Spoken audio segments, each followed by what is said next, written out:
facing the police every single day.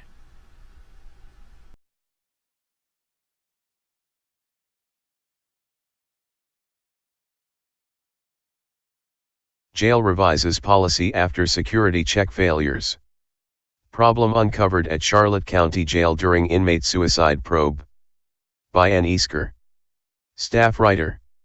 After multiple instances of correction deputies failing to properly complete security checks at the Charlotte County Jail, command staff at the Sheriff's Office recently revised their policy related to security checks and head counts.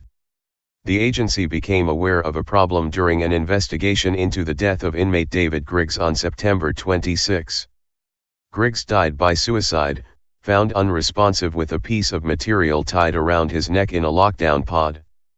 The death investigation was completed by Major Crimes and sent to Internal Affairs for review. IA investigator Jason Zakoish observed policy and procedure concerns separate from and unrelated to the death of inmate Griggs, according to his investigation.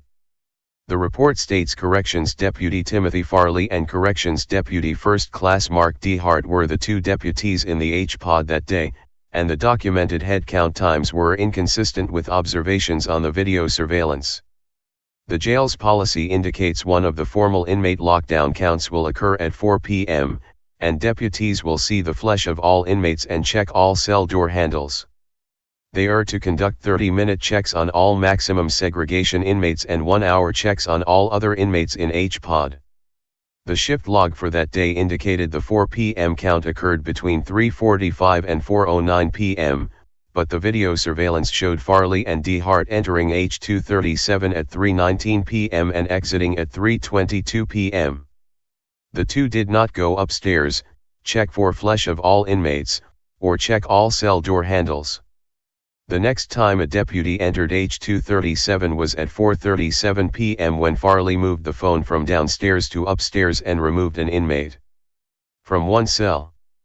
At 5:07 p.m., both deputies returned to serve food and water, discovering Griggs unresponsive at 5:11 p.m.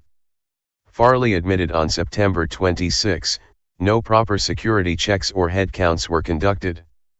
Neither he nor D. Hart physically checked each inmate or door handle any of the times they were in H237.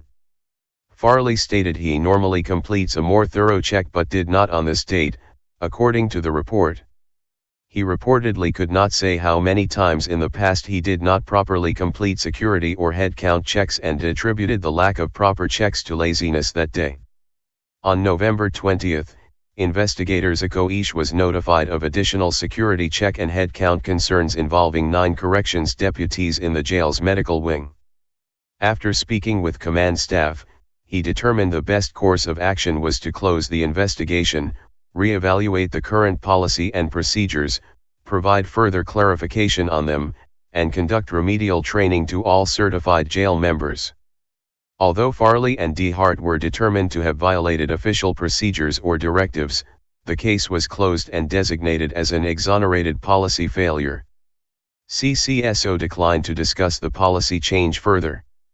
The IA simply noted in their review that there was some vague areas within the policy regarding checks and there was simply some clarification language added to aid staff, spokesperson Katie Heck said in an email. We don't have any further information or commentary on the topic, beyond what was documented in the IA. Email, aeasker@sun-herald.com. Hey Charlotte County, this is Charlotte County COPWATCH. I am using any video here with under fair use if you have criticism, reporting, teaching, etc. And please donate. I do not make money from YouTube, and there are different ways to donate in the video links. Thanks.